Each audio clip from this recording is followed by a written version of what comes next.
have had just a little bit experience with my granny. So y'all know I'm liable to say anything. So that's why it's really good for me not to record myself. All right, so I think we have Facebook Live up now. So y'all give us a second. Hold on, let me turn both of them sideways. Let me see everybody. All right, y'all tell me if anybody getting here talking crazy so I can get them deleted and all that good stuff. All right. Oh, they don't want to get on here talking crazy. This this scope will go another way. A whole another way. I'll tell them to hold it. Shift in another direction. Yes, it will. All right, so as you all know, tonight is, I'm looking at two cameras. Hey, Facebook Live. There we go.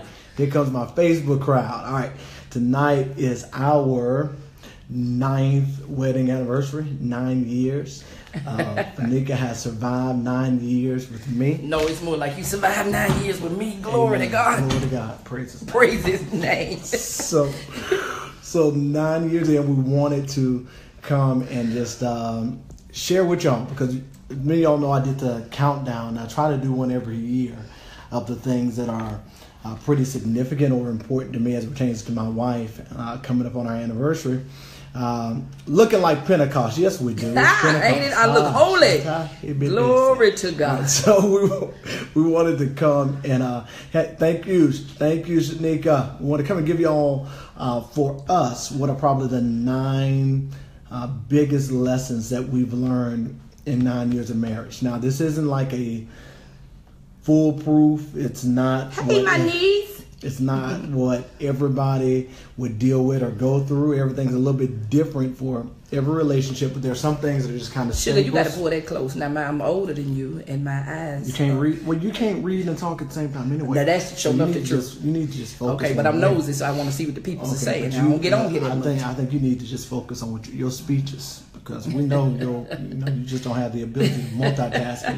It's just not your grace. Oh, hallelujah! Bless His name. All right, so let's go ahead and get going. Y'all, I'm gonna let Fanika get started, and she's gonna tell you her 5. Where's mine? At the top. Oh, okay. Hold on. Trying to be sure we don't die in the middle of this. All right. Oh, put my things back up there. Okay, there you go. All right, so she's gonna give you all her 5, and I'll interject, and she'll interject on mine too. Okay, let me just take it back from the beginning. Can you pull this a little closer, Sugar? You need to see? I need to see, baby. Which one you need to see? This one? Both of them. I can't see. Jesus Christ. I feel like I'm so far away from the people.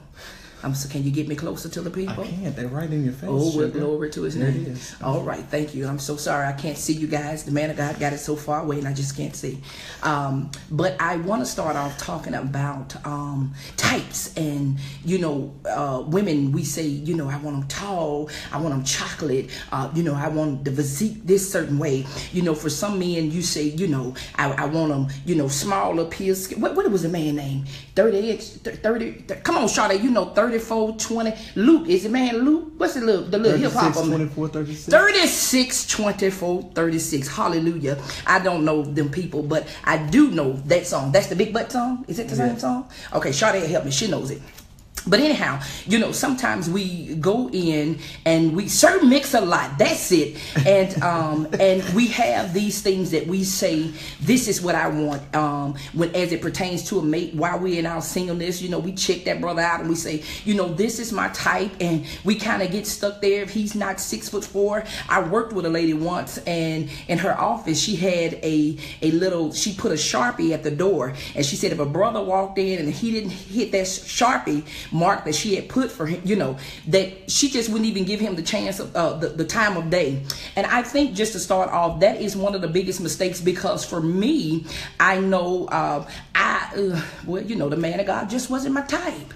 Glory to God, he was so sweet, he was so nice, but the man was small, and I'm a plus size girl, and I just didn't know how a plus size girl would work with a little tiny man. So, with tiny muscles at the time, hallelujah, glory to The muscles ain't tiny no more. But anyhow, you know, but we often get hung up, you know, women, men as well, saying, this is what I want. If God don't send it to me in this box, in this shape, it must not be God. Let me tell you something. That is the biggest lie. And a lot of times folks that's supposed to be with each other can't be with each other because they hung up on that little dumb stuff. Because let me tell you something. You can't make a person have a good character, that is faithful to you, that loves you, and if that stuff comes in a package that you don't think that looks like what you've been saying all your life, because see me, I like a big, you know, give me a big linebacker. Is that the big guy that runs through people on football team? That's your running back. Running back. Yeah. Running back. Right. The big. I mean, like about 280. That's actually a lineman. Well, a lineman. Now, you know, I like. Yeah. 275, 280, you know, that's what I said. That's me. That's what I said. And if it wasn't that way, 325. You're trying to throw shade. What you, man, what you ain't gonna do is that tonight. You're not gonna do that tonight. What you ain't gonna do is that tonight. But you know, we can get so hung up in those things, and we can miss the very thing of God. And I am so thankful. For years, my husband was in my face. Years before we ever got married, and I didn't even see him that way. And it was funny because everybody laughs and talks about how he proposed to me, and we had never dated, you know, in the context of dating or whatever. And people often say, why did you say yes? And when I thought about, you know, the course of life, we met each other very young, 20, 21 years old, and it was like he was always there. He was just that guy. Everything I was saying I was wanting, it just wasn't in the package that I thought I wanted. But how silly was I? How silly was I? I mean, I almost missed out on all this. Listen. All this. And, you know, I think when Fanique and I were talking about this earlier, I think one thing that she said to me that just kind of stuck and resonated is that types change. I mean, what you think you want at 20 may not be the same thing that you need at 32. What you think is necessary or that is important or is a deal breaker now may not even mean a hill of beans down the road. So you've got to be sure that in the framework of your choice and your choosing, that you're not looking for an immediate need that will not fit a long-term situation. Because listen, y'all have these kids. Listen, I done had 4 years. These bodies change, honey. Let me. I got more lightning in my thighs and shooting up through my stomach. Did you say lightning? Lightning, baby, lightning, shooting up through my stomach. And I said that, yes, right, 4 children. And I said that to say that body didn't used to look like that. That body was kind of nice, plus size, and all sugar. The girl, but. Did you call it lightning though? Lightning, baby, lightning hit my thighs. Yeah. But you know, those things change, and if we're hung up on saying this is what I want, and if this body types change, then I'm out of here. And what's so sad is we have counseled people who have done that, who have said my wife has to stay in a certain age, size, what is it? Weight bracket. And how silly is that? You know, me, look at me. I'm a person that has a thyroid issue. You know, I was having them babies. Lord, so frequent. I'm telling you, all that flow dancing. I wasn't tabletop dancing for them, but all that flow dancing just kept getting them babies. But anyhow, I was getting pregnant so very quickly. I'm talking about 3 months. Y'all, I had a baby, and I had a 3-month-old baby, and I was pregnant again. Now that's the truth. Hey, I ain't gonna lie. That's the truth. I couldn't keep my hands off of y'all. Still can't. Let's talk about that. But you know, and I suffered with my thyroid, and so it began to like literally pack pounds on me. You know what I mean? And my husband never once made me feel not beautiful. And I would be like, bruh, you know, like I said, I'm the bunny type girl. That's how come a lot of times when he doing Periscope and stuff like that, y'all, I'm a bunny type person. I ain't really with that, but you know, I wear wigs, weave. I have me some braids to the back, but around the house, I'll be in my bunny. But this man would look at me like I was the prettiest thing that walked off out of the magazine.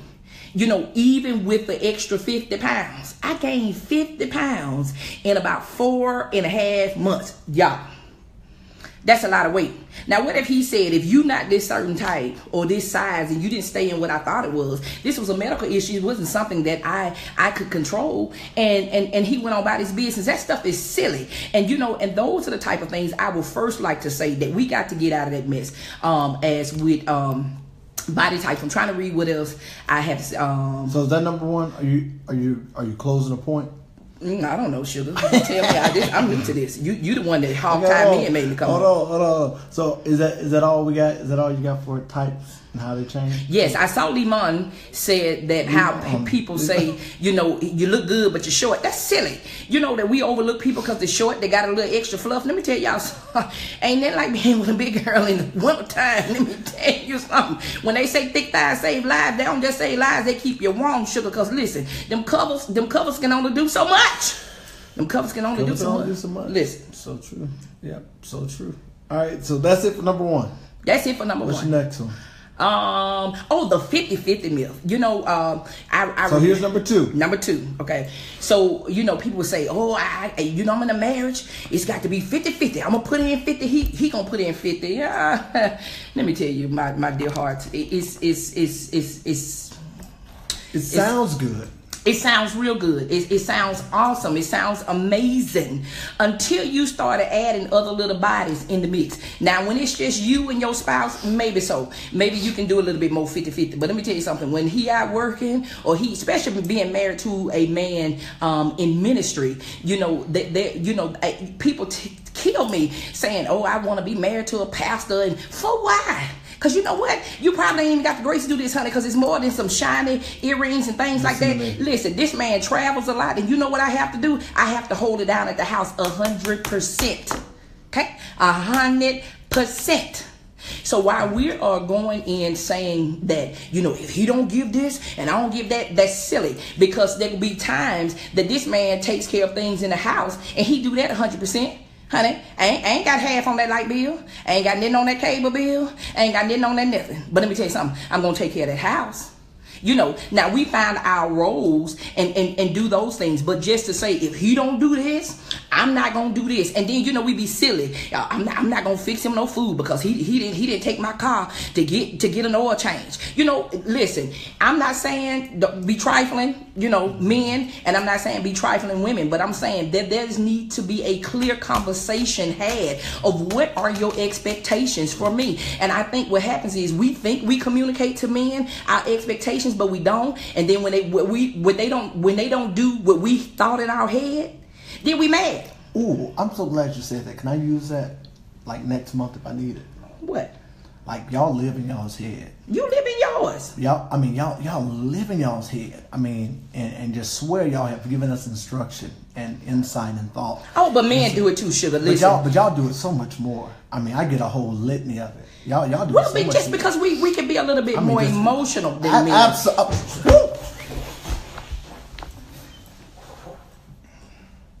I'd have just punched him in your throat. Just get up and get right. I know you got these hands. I got him, baby. I do.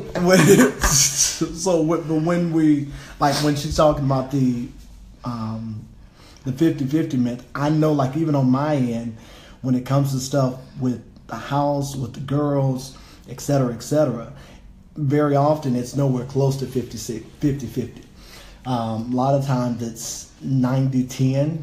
Sometimes it's 95-5, depending on the week and depending on what's going on or what's happening. So there's a place, and I'll be honest with you, probably the place where we struggled early on. Absolutely. Finding our place of balance, because I came from a house where my dad was always a provider. He did everything as it pertained to bills, et cetera, but he didn't do anything really when it pertained to us and being involved. He was a provider. So I brought that same context into my marriage. And once I got out of school, I just said, I'm going to work and everything else is on you. Whatever happens, happens. And then I learned very quickly that it didn't quite work the same way, because I didn't marry my mother. I married a completely different woman who came from a completely different framework and context. And it was probably, honestly, year 4 or 5, somewhere in there, before we finally found our flow and our connection as it pertains to that. So it was something that probably could have happened a little bit more organically if I wasn't as stubborn. And yes, God. And you know, another thing too is, I did, yes, God, you. Another thing too is I struggle because, like, you know, I'm married to a pastor, so you know, he'd be like, he's studying for his sermon. You know, the man of God. I think he would have that Bible, so I wouldn't just give him the business when I was mad about. So I respect the man of God. I respect the office. But let me tell you something. When you make me mad, when you got that Bible, I ain't gonna say that though. But a lot of times what would happen was I would always say, well, this is not a good time. This is not a good time. And then he would have Bible study to study for. This is not a good time. And then 2 weeks, 3 weeks go on. He'll do one thing and I'll pop off like I'm hot, I'm mad. And it's like, wait a minute, what happened? But you know what it is? I had an unresolved issue from 2 weeks before. But I called myself being a good wife and saying, I don't want to be a nagging wife. And I, you know, a man would rather live on a rooftop than be in a house with a contentious woman. Yes, that's true. However, there are things and needs that we have, and there needs to be a place where we can say what it is that we need to say without it coming off as nagging. So I had to learn to really use my words careful and put some sugar and put some sweet on them words, you know, instead of, you know, sending vinegar all the time and saying, me thinking I was being a good wife by not saying this is, you know, this is my concern, this is my feeling. But then it will manifest in other things. You know, I would be mad cooking. I'd be cooking. But you could have the food wouldn't taste as good. Listen, I slang that plate down and slide it over. Listen, I didn't do it as gentle with a thank you, baby. You like my food today? But the other part of that is, like, when I would know that she was upset or she was mad, I would go into like study overdrive. I'm telling you, I would find a spare room. I'd go study in the car. I would wait till I thought she was asleep. And I'm like, okay, I'll go back in now, or I'll go to bed now. I do everything possible. I would find a room to study. I would go in Lael's room, sit beside her crib on the side of it where I couldn't be seen. That's right. I cook with Mrs. Dash. You know, it smells good. That mess is bland. It's all get out. I cook with Mrs. Dash. She think he finna get something bland. I would be sitting by the crib praying for revelation. Lord, give me something. I mean, if I hear the door open, it might be a kid. But if I hear the door open, I mean, I'm in all types of tongues. I'm in a whole nother realm, you know, because I wouldn't want to deal with what I thought would be a potential challenge and or problem. And I would just wait for her to go to sleep. I would avoid it by any means necessary. So I say, make a safe place. Make a safe place. Hey, you know what? We got to deal with this. But like I said, choose it wisely, ladies. We know how to cut. We know how to cut. We know how to go low. You know, we have to learn to fight fair. Is that one of my things? Ooh. Oh, no, but I think that goes into number 3. Okay, so number 3. 2. Hold on, what was number 2 again? 50-50. Okay, so there's really no such thing as 50-50. There's no such thing. So get that out your mind, because you will be upset if you think it's gonna be 50-50. Because it's gonna be times he gives more. It's gonna be times I give more. I was on bed rest. I was on bed rest with 3 kids. I mean, threatened to lose 1 baby. I mean, all the way to 7 months. I mean, literally a miracle baby. And so it was like, if you stand on your feet, we're going to put you in the hospital. Who has to take care of the house? Because I have to lay in bed. And for the longest, I would, you know, try to sit on a stool and cook. And then they would say, oh, your service extending, Miss Friend, we're going to have to put you in the hospital because you don't listen. So then what happens? He has to take over 100%. And guess what happens then? We eat pancakes every night. Every night. But hey, the children ate. We still got a kid that only eats pancakes now because that's all she had in the womb. The kids ate, you know, but if he would have been angry, like, you know, she in that bed, you know, silly. Okay, so number 3, disagree and what is that, baby?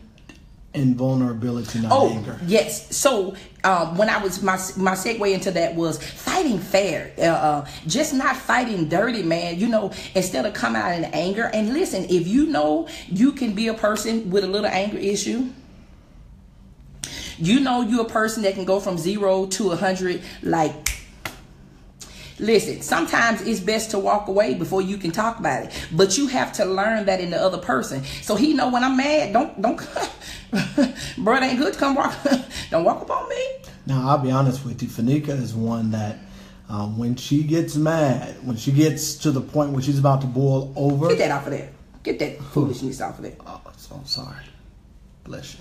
All right. When I know she's about to boil over, some people, Fanika would always be like, I'm just going to go back to my mom and dad's house. I'm leaving. I'm going to my mama. I'm going to my dad. I'm like, you can go get you some air. You can go walk around the block. You can you can even go in Lael's room if you want to, but I'll probably be in there before the night's over. Because I'm a runner. I am a runner by nature. I don't mind conflict, but I don't like conflict as it pertains to relationship. So typically, for me, when I feel that type of stuff, I just be ready to go out the door. I used to be a person like I didn't want to talk about it. Like I feel like I failed. I must be terrible. I must be this horrible wife. If you say you didn't like how I did something, I don't know if I wasn't mature enough to handle it. I don't know really what to call it. But a lot of times I would run when stuff got tough. It was easy for me to run. And I'm so grateful that he stuck that out, because listen, I done dated some men, they can walk past me, they can blow my weave and I wouldn't even look that way. Listen. She's not lying. I watched them do it. I would run out on you and act like I never knew you. Now you said that. Where are all my runners at? Just lift your hand if you're a runner on both Facebook and Periscope. If you're a runner, if that's you, just lift your hands. Lift your hands real quick. And I'm gonna answer that, Tracy. Where am I? Look at all these runners. Lord, touch the runners tonight. And you know how give them an anchor and stay in power in Jesus' name. And how I handled that was being very honest and very transparent about, this is fearful for me. I'm getting a little shaky. This is starting to scare me. And then I was so grateful to have a spouse that would ease those areas. But it was until he allowed me to say, the things that scared me in a relationship, or if I felt like he was pulling away, I would think he was leaving, versus the man of God got to preach four messages this week. He ain't leaving, sugar. He's busy, and those type of things took maturity as it pertains to my marriage, because I had to learn some things like, everything couldn't hurt my feelings. I had to realize what type of man I married, what he does, and then I had to adjust myself appropriately. So what I started realizing was I started preferring quality time over quantity time, because a lot of times he would come home, he would be home, but he would be in the laptop working on a sermon, doing something, and then I would be offended. How silly was that? Because the man of God still had souls and things to watch over, and this is what I married into. And and I think what happens is, we marry these people with false expectations of like, we think we're gonna get married. Hold on, you're going to your next point. Don't go to your next one. What's my next one? That one.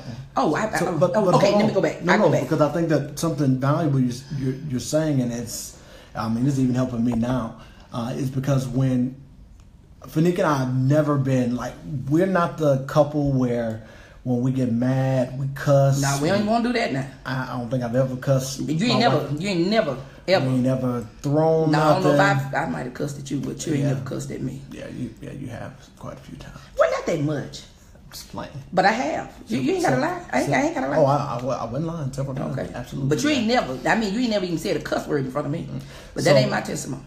Hallelujah. Nowhere close to your testimony. So, but the thing is, a lot of what would transpire would be because, and I would have to own it, because I would know there was an issue and I would just kind of steer around it, wouldn't want to deal with it, wouldn't want to talk about it, because I was afraid that in our disagreement, the anger was going to make her run, instead of saying in the midst of disagreement, let's talk it out together and let's figure out how we, even in not seeing the same way, know that we're working towards the same goal to get to where we're trying to get.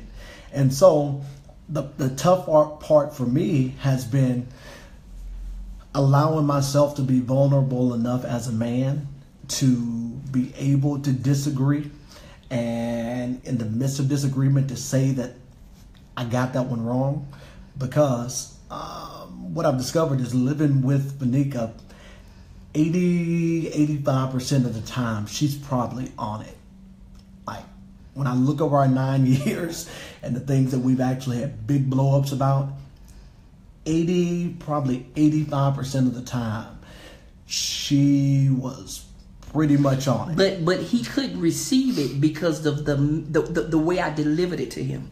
You can be right. You can be right, women of God. You can be right, man of God. You can be right. But if your delivery, listen, if you put that postage in there and you ain't got no step on this sugar, it ain't going nowhere, okay? So if you don't deliver it right and season that thing right, I don't care how right you are, because at the end of the day, it's not even about being right. It's about respect here, you know, and this is the thing, and this is why we don't argue and we don't holler and all this stuff, because I respect him above all. And even when I'm upset with him, I still respect him, and I still handle him in a place of love instead of going to a place of anger, which I have done in the past in relationships. I'm talking about police call and, well, amen. Bless God. But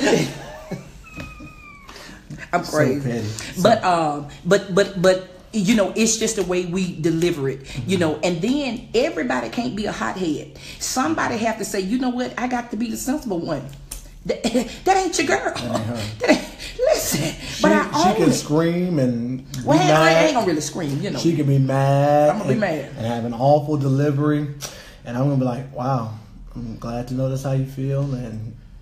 And what I love most, and sometimes it just upsets me, y'all. When I get mad, I just be wanting my time to myself. I have to just blow off some steam. I don't smoke cigarettes. I don't drink. So I don't have an outlet. You know, maybe she give me a pack of Newports or something. When the man of God gets me upset, and so I'll go and get in the guest room. I'll go and sleep in the guest room and say, I just need a little time to myself tonight. Y'all know what that brother do? I get it there good and cut me a Hallmark movie on. And I'll be right, you know, some things just make me feel good. You know, put me a Hallmark movie on. He'll cut the light on, and come in there with some popcorn and jump in the bed. Tell me, we sleeping down here tonight? I don't care if you walk out on me. I will be right there with you. But you know what? I am thankful for it, because he never lets the sun go down. Do you understand? Without making it right with me. I admit, I ain't that girl. I can be mad for 5 days. You can reach over me and get your toothbrush, and I ain't got to say good morning. Okay, that's just how I can be. Hallelujah! Thank you, Jesus, that He's changed me. Oh, thank you. Ain't God? Oh, let me just. I bless you, God. I thank you. I thank you for changing and taking that part out of me. And that was something that I had to really pray, guys, because you know that's not fair to him. That's not fair to him. That man can go past me, and I don't say good morning. Since you would do it. Okay. Well, number 4. What is that? Realistic expectations. I think we already did that one. I think we combined number 4. Yeah, I think we did combine it, but. This is the last one for me. Okay, this is number 5. Asking what is required even in our evolution. You know, we're constantly changing. The things that I needed from my husband in year 1, I don't quite need from him in year 9. But there are other things that have been added that I need from him in year 9. You know, it's funny. We often talk about, you know, love languages and just the way we love. And me, y'all, I'm a physical touch person. And y'all know I like to touch him. I got to turn this shoulder. I like my hands on him, but physical touch was just like ooh, it was high. Hallelujah. In that first year, it's still high though. But it's not as high as it was. Ooh, but it's still high. It's not nearly as high as it was. Her evolution has been more quality time. Quality time has been my evolution, and also acts of service. Let me tell you something. I ain't no pushing a vacuum can be so sexy. I ain't no folding a load of clothes can. I ain't gonna tell you what they can do for me, but I'm telling you, things that, you know, when I was first married, I did all that. I didn't need him to do that. You know, we didn't have all these kids. I didn't need those things from him. And something that we started doing every year for our anniversary, and a lot of times we do it more than for our anniversary, we probably do it 2-3 times a year, is say, what do you need from me? You know, in this junction of our life, what is it that, how can I help you as a wife? What can I add to you? And I think what happens is when you see people who are married 20 years and 25 years, and then they say stuff like, we grew apart. How does that happen? It happens because as we change, as things in our house, things with our jobs, as we go to school, as we started adding children, as we started being entrepreneurs, adding businesses, I'm married to a pastor, if he gets more itinerant, these things begin to change. But if we're not saying, hey, at this junction in my life, this is what I need from you. I need this type of support from you at this junction in my life, because you're not going to be the same person you did when you said I do. And the truth of the matter is, I love this man more today than I did 9 years ago. And I'm not saying that to be cliche, but I'm just saying as we have evolved, right, and as he's shown me different sides of him. We lost a baby. I had never known him to have to be that person in my life that was there when I felt like I couldn't put one foot in front of the other for going into a hospital and delivering a baby that they couldn't find a heartbeat on. And I didn't have to know him as that person in my life. But as we kept evolving in life issues and loss, he suffered loss, a parent, a mother, and different things, you become different things to that person. But if you're not discussing those things and what you need at this junction in your life, then that's how you possibly can live in a house and you can grow apart from your spouse, because you're not keeping saying, hey, what you need now? Because you know what? I am not even the same wife I was to him in Tucson, because there was a different type of grace. That was a different something that he needed from me as a wife. As we passed at one church to another, doesn't mean, oh, she just had to change. No. Sometimes we have to make these little adjustments, and there is nothing wrong with making adjustments, because we are ever evolving. You should never stop evolving. Like I said, I know that mouth can be tough. That's something I have to constantly say, Lord, help me with my mouth. And that's not fair to him if I know these are issues and things that he said to me. The man of God said, I normally don't say nothing, but if you could maybe not be in a bonnet, 6 days a week, I cut it down to 5 days a week. You know what I mean? I'm working on it. I'm working on it. But I appreciate it's something he said, and I couldn't be offended by it, because this is something that is important to him. So if it's important to him, it's got to be important to me. And so I have to realize how to adjust myself. You know what I'm saying? I know that was small in the bunny, but there's things that's much bigger than that. I just use, a small thing to give an example. Now, and this is, I think probably about as honest and as transparent as I can get with you. Vanika and I, even last year, year before, probably hit the roughest patch that we hit in our marriage, to a point where we were even contemplating what would it look like to go in a separate direction. We love each other, we love our kids, but when it came down to was even as much love as we had for one another, there was a place where we had just stopped communicating what those needs were.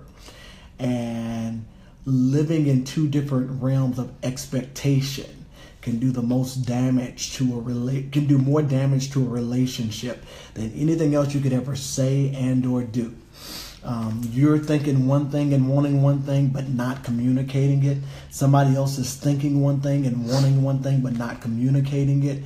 And wherever there's that place of a lack of communication of needs and or expectations, or your expectation just flat out shift, and you just don't want and or need what you wanted or needed in one season. So you've got to be willing to have those conversations so that you can make the necessary concessions for one another to be the best you that you all can be within the context of a marriage. So Vanika's, again, setting realistic expectations. Don't expect. Now, I would be wrong, because Vanika was the one at home, and we dealt with this. Here's another very transparent moment. We dealt with this early on, because Vanika was at home with all these kids. We popping kids out every time we turn around. There's another kid coming, back to back to back. On top of having miscarriages, had 2 miscarriages. Then we have 3 babies, all within the context of 5 years, 5-6 years. And so Vanika was at home with the girls all of the time. And there would be times I would come home and there would be nothing cooked. There would be times I would come home, the floor had not been vacuumed, and I found myself like upset. Like, she been home all day. What in the world has she been doing? Yeah. Until she had to leave town one weekend. And I got left with those girls. I'm not being very honest with you. She had to leave town one weekend. And I got left with the girls by myself. And I said, Lord, I repent. I'm sorry. I mean, she came home and I had to kill sackcloth and ashes were my portion, because I had in my mind said my wife is just being lazy, or she's just doing this, or she just doesn't want to help me, or she's mad so she ain't doing this or that. When the truth of the matter was, it was more for her. I couldn't wait to get back to work. I'm like, when is Monday? I know Monday's supposed to be my Sabbath. I'm going to work Monday. We had 2 babies in Pampers. Yeah. I was nursing a baby. We had the older one in school. I mean, it was a lot, and I struggled secretly in that, and it started making me feel like, dang, am I failing as a wife? You know what I'm saying? Like, how come I can't, like, why can't I get like an extra 3 hours? You know what I mean?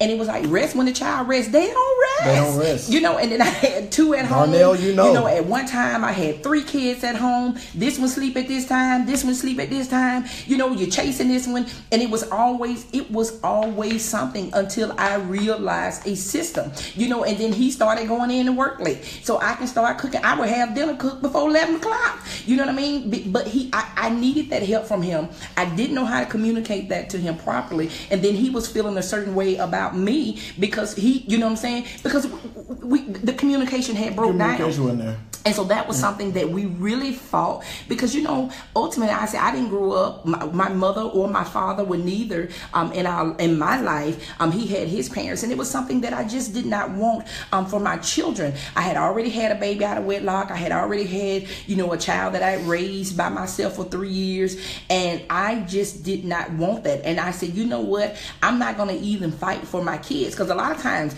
we do stuff for kids, but we don't fight for each other. Yep. And I said, at first I was like, I'm going to stick it out for my kids. No. Because if I'm going to be in this sucker, I'm going to be happy. You see what I'm saying? I ain't finna be in here no ball and change. And that's why people say, oh, why y'all have so much fun? Because listen, I refuse to be married and miserable. Right. I refuse to be married and miserable. I was pretty hot when I was single, baby. Listen, I had the hotline bling. I refuse to be married. Why'd you have that? And miserable. Because sometimes folks think big girls can't get no play. I can't with you tonight. I can't. I'm not going to do this with you. So, Vanika's 5, and I'm going to run through my 4 real quick, because we're going to get y'all off in like the next 13 minutes. Setting realistic expectations was probably one of our bigger lessons. Blow the myth. The 50-50 myth is not real. Everybody got to be ready to pitch in and to do whatever, whenever. Disagree in vulnerability, not in anger. Learn how to be angry, be upset, but not sin in the midst of being angry, and how to disagree the right way.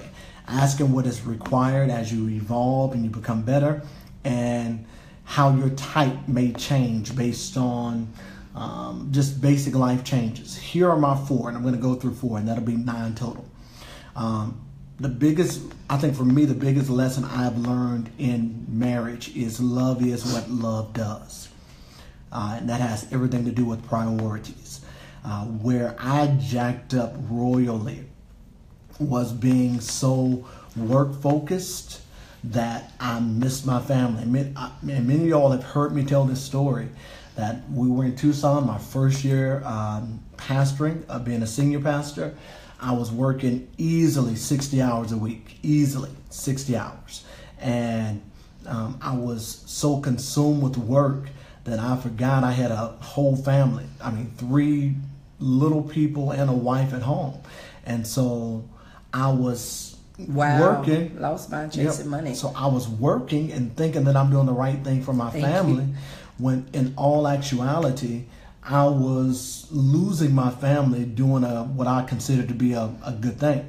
And I came home one day, and I promise you this, Fanika had the bags packed, her and the girls' bags packed. They were at the door, and she said, I can go home. I can raise these kids by myself. You didn't move me all the way across the country for me to do this alone. So I can just get my rags, get my kids, get this car that my daddy gave. My daddy. And my granddaddy is who I call my daddy. And I am going back home.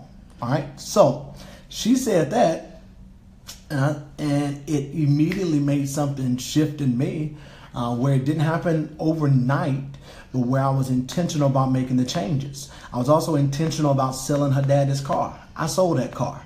I sold that car so quick. I mean, I got rid of that car. I got rid of it. I don't even want to talk about it. I got rid of it. I sold her daddy's car in Jesus' name. I still have offense. Well, lift your hands. I still have offense. Lord, bless the spirit of break, just like this bone is going to break. No. So let me tell you real quick. My grandfather bought me a car. He said, if this Negro ever jumps stupid, that's exactly what he said. You get in a car that I paid for. His name won't be on there. I paid for the insurance. You pack your little rags up and you come home. I did. I sold your daddy's car, Sean. I sure did. He sold it.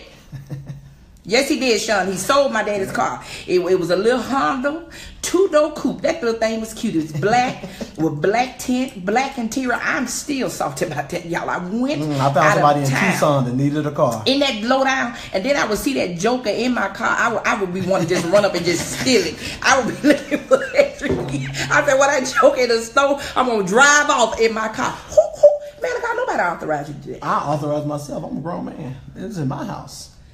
I mean, like something literally hits me every time we tell the story. Like, that lets me know I am not healed. You're not. You need to get delivered from that. I am literally not healed. I'm over it. Whew, let's talk about something. All right, so here's my priorities. Now, I think every husband, if no one else, every husband has to be sure that at the top of his priority list is not how much money he can make, but how well he can serve his God and serve his family.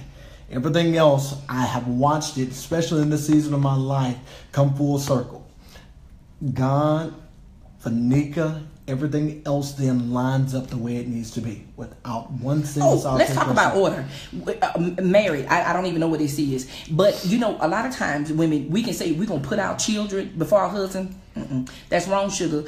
We have to make sure we take care of the priest of our home. I'm not talking about sex. That ain't what I'm talking about. What I'm saying is we have to make sure things are right here, okay? And that's why I said that before. You have to fight for you guys. Okay, you listen. They making all type of families raising babies. Now I ain't even gonna go into that, but they be, you know, they putting two folks at home raising babies. That ain't what I'm talking about. You have to make sure things are right here, because when it's right here, it's gonna flow right with your children. Because a lot of times children pick up on things. We say, oh, they children. You don't think they know? I taught school. I know what you do, and they'll come and tell all your business, and they be in there cussing because they hear. You have to make sure things are right here, and that you're respectful right here. And let me tell you something. I don't care how upset I get, I promise you my kids ain't gonna come in the house and know it. You know why? Because I respect them, I respect him, and even when I'm upset, I do it in a way that when it's just me and him. And that's something that we also decided to do. When we put the kids to bed, this brother would keep the lights on, cut the fan on, sit up, he'd be half asleep. But I'm gonna get my time.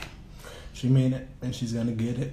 And if we argue, we wait till we put everybody to bed, or we send everybody in a completely different direction. Our kids will never be able to have a testimony that they grew up in a house with parents that were arguing all the time. Refuse to do that. There's certain things that are just for us as part of our priority for family. We never want our kids to see us in a space of disagreement, even about things as it pertains to them. Men, love is what love does. Number 2, make your plans in pencil. It's the biggest lesson I've learned. Make your plans in pencil. It has everything to do with pace and change. Because what you plan and what you feel like is going to be today, everything can change the next day. I have watched it happen in our lives. I've told this story before. Fanika had Amana on November the 18th, 2010. Had her at about 10 o'clock at night. At midnight, right before midnight, I got an email that same night firing me from a job that I had just left a very solid position for to take this other position at this church. I get an email saying that they were letting me go. They couldn't afford your They salary couldn't afford after Christmas. my salary anymore. All right. So I very quickly had to change the pace by which I was moving and the ability to still navigate with the family while undergoing major change. All right. Now, when I say make your plans in pencil, it doesn't mean you don't have vision and that you don't have dreams and you don't have aspirations. But at some point, if your dream and your aspiration is not doing what needs to be done to provide for your family, you've got to be willing to alter what you think you need, want, or desire to accommodate what God gave you to care for first and foremost. God is not more committed to your dream than he is you being a good steward of your family. He's not more committed to your hope and your desires and your plans than he is you being a steward of the wife and the children and the family that he trusted you with. So I think the biggest thing with that for me is learning that everything can change in a moment. And women, learn how to rock with your man. Listen, you know, everybody ain't gonna be rocking Louis and all this here mess. Learn how to rock with your man. Don't make your man feel bad. You know, if something happened, what if I say, we got this brand new baby, you can't take care of? Silly. Don't make your man feel bad. Rock with him. If you know that he loving you and he's doing right by you and he ain't out in the club and he ain't out at the bar and he ain't out drinking and he doing the best, rock with your man. Rock with your man. Listen, I started selling shoes, making shoes. You know, use your resources. Come on, Proverbs 31 women. You know what I'm saying? Start selling some stuff. You know what I mean? To help out. Don't be there dogging. Because I'm telling you, there's so much when we support and a man know that you are in it with me, instead of saying, you know what I'm saying? You done lost this job and we got this brand new baby. Rock. But sell the right stuff though. You know, sell the right stuff. Yeah, I said shoes, baby. Okay, so okay. All right. So here's number 8 for me. Lord. All right, let me hurry up. How long is it? It's 10:57. Oh Lord, how long have you been on? We've been on about 50 minutes. Okay. All right. So here's the next thing. Keep the door of temptation closed. Biggest lesson. Keep the door of temptation closed. There are some people from your past and from your history who should not even have voice and or influence and or ability to persuade you one way or the other in a very current season of your life. If you don't learn how to shut the door of temptation, you'll find yourself walking through it quicker than you would have ever planned. Now, I believe for both of us, Fanique and I can be very honest and say that even since we've been married, now we've never cheated on one another. There's never been a moment where we have, at least to my knowledge. You all I want. There's never. You're all I want. Okay, go ahead. There's never been a moment where, you know, where we have stepped outside of our marriage. However, that does not mean that the door of temptation has not attempted to open itself up for us to do something that would cause us to compromise our covenant. So, the best thing that you can do is keep the door to temptation completely shut. I mean, completely shut. Because you'll be amazed at, you know, how many men approach you. You happy? You married? I'm married. Are you happy? Listen, I had a bishop, okay, slide in my DM. I mean, showing cars. The man of God was showing houses. And the man of God tried to give me his private line number. And I thought the man of God was calling me to come do ministry at his church. She wasn't going to do ministry there nowhere. He wanted her to do personal ministry. That ain't what the man of God wanted. I mean one-on-one. But what I'm saying is, I could have said the house is bigger than what I'm in. I could have said the car is better than my car. And I could have been a silly wife. And went on. But you know what I did? When it happened, I told my husband right away. I told him right away. It wasn't even something I tried to keep from him. I said, hey, listen. And that's how come, even when it comes to passwords and passcodes and all that type of stuff. And not even that I be checking. You know what I'm saying? But I want him to understand. You know what I mean? Even if he wants to look, I don't care, because I ain't got nothing to hide.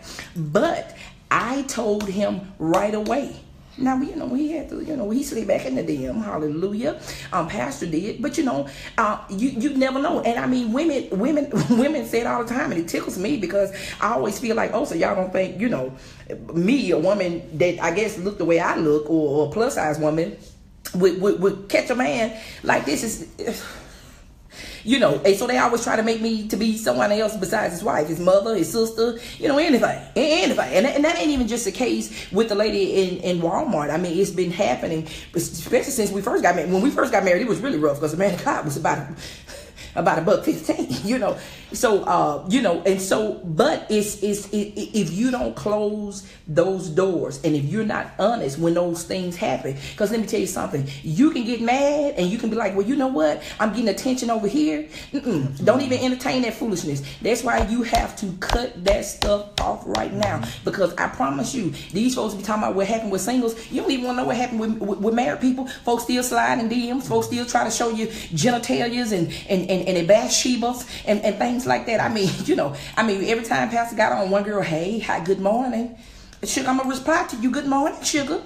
Because they are looking for a door of any opportunity. Yep. And if you don't cut it off from the jump, you can't entertain that foolishness. Yep. You can't even entertain it. And you know what? She had sent about 55 good mornings, and he ain't never responded to it. I said, let me just respond to the woman of God. I can't say what I said to the bishop on Facebook or Periscope live. However, I did respond to the bishop. Yes, we did. Glory give the bishop to God. A piece of my mind. Glory to God. And I think the other side of that is, like, the best way to keep the door of temptation closed is to keep your heart postured where you're sold out to the place where you're connected in covenant. All right. So, like, for me, Vanika always talks about her own insecurities as it pertains to weight that she's gained over the years, the fact that she doesn't look like she did when we got married, etc., etc. None of those things really matter to me. What mattered to me, number one, is that I came into covenant with her and I made God a promise as it pertained to her, number one. Number two, Vanika was rocking with me back when I was $150. Back when I didn't have anything together. Back when Vanika was rocking with me. Back when we were living in a 3-bedroom, 1,000 square foot house. Water and electricity getting cut off every single month. And we're trying to figure out how we're going to survive. And she didn't walk out on me then. There is no temptation that's going to make me walk out on her now. And what happened in that situation, I was working, and then I got pregnant with our first daughter, and I had and she is gorgeous. Oh, thank you. I mean, gorgeous. And I had to go on bed rest, and so I was teaching, was a primary breadwinner. He was getting his master's, you know what I'm saying? And that's silly too. Listen, just because if your mama did it a certain way or grandma and them did it a certain way, that's the way that they did it, okay? So if it's something that you've worked out with you and your husband, that's the way we did it. When we got married, I knew when I was coming in there, I was going to be paying the bulk of everything. I knew he was in school. I knew that before I ever married him. You know what I'm saying? And so that's silly when we say, I wouldn't marry him, and if I got to listen, now I won't marry him, take care of him, and he planning on Nintendo laying down and eating a cool pop. Now I ain't finna do that. A cool pop. Now I ain't finna do that. Now I ain't your mama. I ain't gonna take care of your sugar. But now if you a cool pop. But now if you doing something to better us in the long run, because we have to see beyond, where we are right now and those sacrifices and things. I knew he was getting his master's. I knew that. We could have pushed the wedding back. I was getting hot and bothered. So we had to move that thing up. I was. That's just the truth. What they said. It better married than to burn. Hell. Well, there go that D minus. There you go. Well, that's a D minus. Well, let me just tell you, we didn't move that sucker up. I was gonna be a sinner. I had already been a sinner, so I said, well, I done it wrong before. I said, well, let me try to do it right. But man, oh God, I'm gonna touch it. I'm gonna touch it real good. If we didn't move this here thing, I'm gonna touch my body. No. All right, let me give y'all this last one because we got to get out of here. My wife is about to lose it. Here's my last lesson. 9 years, 9 lessons. Number 9 is I'm sorry, cause I'm trying to reel it in. All right, I'm the D minus, okay? This is why I don't Periscope. This is why I don't get on here. Here's the last one. Here's the last one. Last for me is to forgive quickly. All right, that's where I'm going to end it. Is for me forgiving quickly. There have been seasons where forgiveness has not been at the top of our conversation, and where we found ourselves holding grudges unnecessarily. There have been times when the sun did go down on our anger. There have been times where I think we've gone, probably our longest, a little over a week without having one word. That was probably my fault, though. Well, I mean, I have to take equal blame because I didn't attempt to engage. I just kind of let it be. But I found that when we forgive quickly and have a quick recovery time, it doesn't mean that stuff doesn't hurt us and that we're not bothered by stuff and that, things don't challenge us. But it means that we choose to walk in forgiveness. See what causes that we choose to walk in forgiveness even in the moments where offense could dominate our lives and in particular our marriage. So my big thing is forgive quickly. That's number 9 for me. So love is what love does. Set your priorities, make your plans in pencil, keep the door of temptation closed, and forgive quickly. So those are. Man, I had a bonus when I forgot it. Did you? We can come back. No. I won't be back. Hallelujah. Oh, let me show you my gift. Where's my gift to you? Okay, so let me tell y'all what happened. Oh, no. Wait a minute. So today, guys, the man of God got... Hold on, before we get to... Oh, yeah. So he got a stylist to, he got me 3 beautiful outfits and heels to match. I mean, earrings. I mean, he did all this. I didn't do none of that. Honey, I didn't do none of that. All I did was gel up some hair, honey, and stuck this bun on. I didn't do any of this. You had the bun on 2 hours ago. No, I didn't. I had a wig on, praise God. But that's okay. But I bought my hair. I had Cindy and all those things. What you call them, baby? Cheryl and Cindy and all those. But he had all the other stuff together. Thank you for your help, Tequila. Tequila, listen, I was just about to say, an amazing help to me. If you in Atlanta, you need to follow that woman. And listen, Lee Salter killed it. Because listen, I'm a big girl in the middle, and I love me a good pepper. Honey, let me stand up. Oh my God, honey, let me stand up, honey. Look, don't I look slim? I ain't even got no girdle on. Don't that look slim? That's a good stylist. That's a good stylist that can make you look slim without a girdle. That's a good stylist.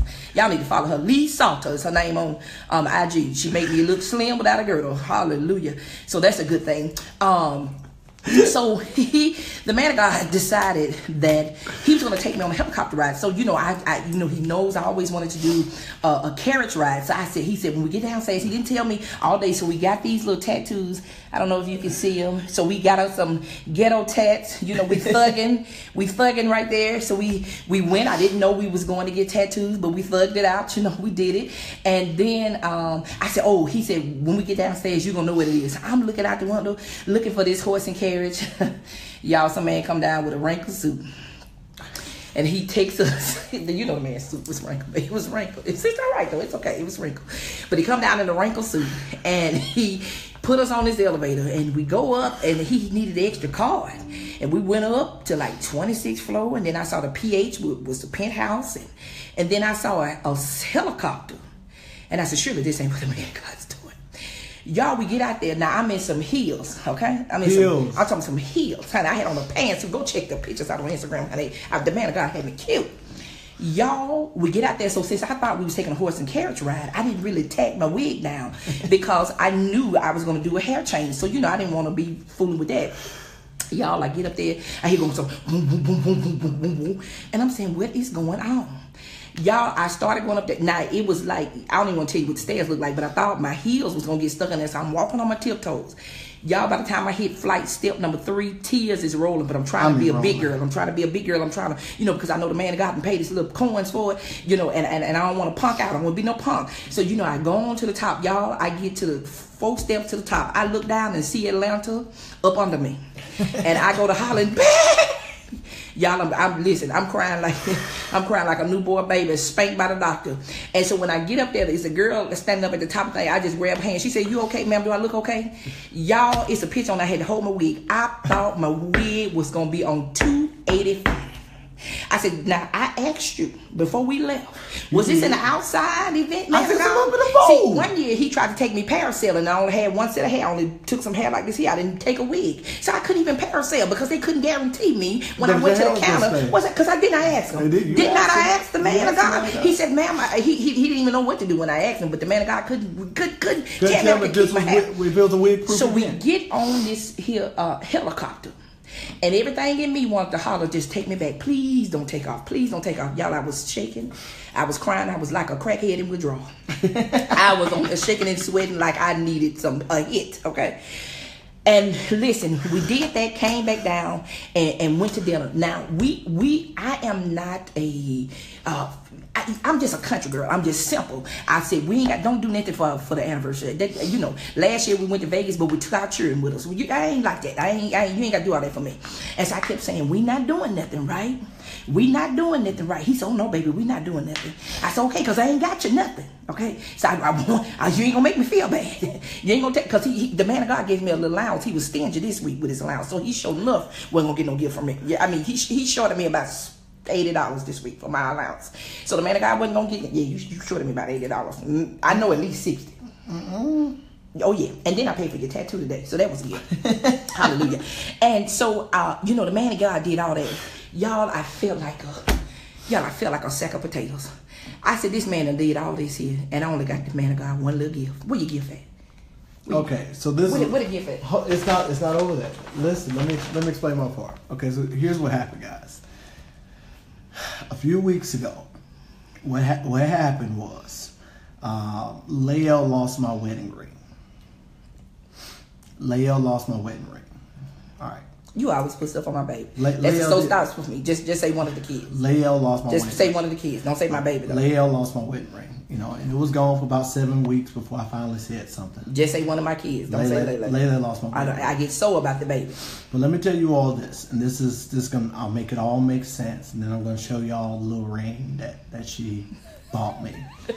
So when Fanika and I first got married, we were living in this little house in Glenpool, Glenpool, Oklahoma. And one day, Fanika had gone to work. I went to school. We came back. Somebody had broken our house. This is the first... Cause I can't stand you. This was the first time that... Cause you said $80. This is the first time... My son sent me $80, y'all. I'm sorry, I just came up on the catch up that took me. This was the first time that somebody, first of 2 times that somebody had broken that house that we were living in. This particular day that they broke in, Fanika had left her wedding ring on our dresser at the house. And she, when I came in the house, I saw the door was open. Nothing was gone but the wedding ring. Ooh, I love that ring. Jesus. And so it broke my heart because, like, literally, I had gave my last to purchase this ring for her. Mm-hmm. And I thought she had the ring at work, and when she came home and said she had left it, I realized that was the one thing they got. And y'all, I think we went to every pawn shop. Yes, God. Woo. I mean, we went everywhere. That thing still just... We went everywhere in that city looking for that ring. And the furniture that it was lost in, it was a dresser. I thought that maybe it fell in that dresser. Every time we moved, I was taking everything out, looking to see if this wedding ring was in there, and I never could find it. I'm about to show my ring. All right, so fast forward to a few weeks ago, I lose my ring, and for me, it was almost like a full circle event. Like, Fanika lost the one thing that we started with 6 months in. I've now lost the thing that we started with 8 years in. And so I've been frustrated. I've been upset. And my wife tells me, why don't you just go to Walmart? And you go to Walmart and they got little $38 rings. Yes, sir. And so what she did, She sent me. Hold on. She sent me to Walmart. No. Move back. Move back. Nope. Let me show her my anniversary gift. She sent me to Walmart, and she got me an anniversary gift from Walmart. And I want y'all to see the anniversary gift she got me from Walmart.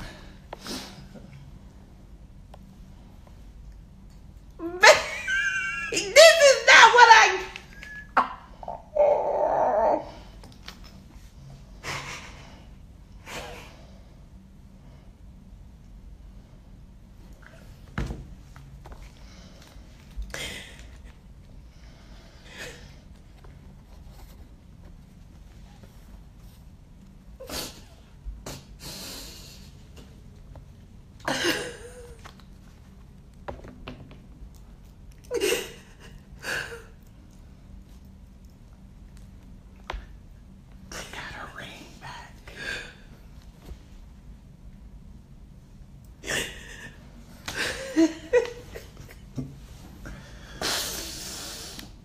So, I got on white. I can't cry and mess my dress up. Babe. Yes, baby. I ain't never get no parents go with you again. I just told these people I want no pump. So, because I couldn't find her ring, and it's been 8, almost 9 years since I've replaced it. She wore her great aunt's ring probably for the past 7, 8 years. I decided, even though it wasn't the normal like a 10-year anniversary to do it, that this would be the year I would just go ahead and get her a new ring. So I found the ring that I initially purchased for her, and I just upgraded it a little bit and put it in rose gold. And I'm ready to get off now. You want to go? Yeah. You got me crying over here looking like a fool. I love you. I love you. Sweet babe. It was sweet, babe. So, she done. She don't have no more jokes tonight, y'all. Oh, And I had pulled my little ring box. I was ready for my finale. You killed my finale. Sorry. I'm sorry. Here goes your ring.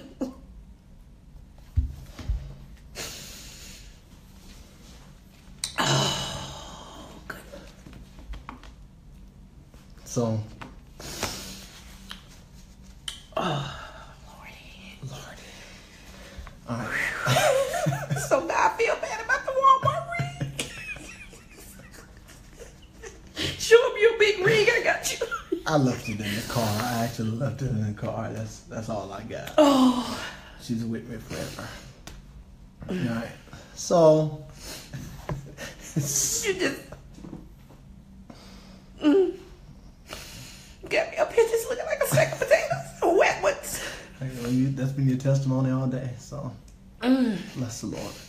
All right, guys. So that's lesson number 10. Y'all see it. That's the last piece tonight. All right. So thank y'all for joining us tonight. All right, we love y'all. That was it. Definitely was. I'm glad you stayed with us, Chris. So glad you did. All right, so we're gone. Love y'all. Y'all have a great rest of your night, and thank y'all for hanging out with us. We'll be back on again. No, I probably won't be back, but I love you guys. And she'll be back. I won't be back, but She's I thank you money guys maker. She's for a money maker. coming on and being with us and sharing this day with us. This has been a great journey. You know, this has been a great journey, and I wouldn't want to do it with anybody but this guy right here. I believe in him. I believe in us, and I'm so excited about our future, and I hope, we was able to help with something. I know I say things in funny, but I be dead serious. That's really how I talk every day. Anybody knows me.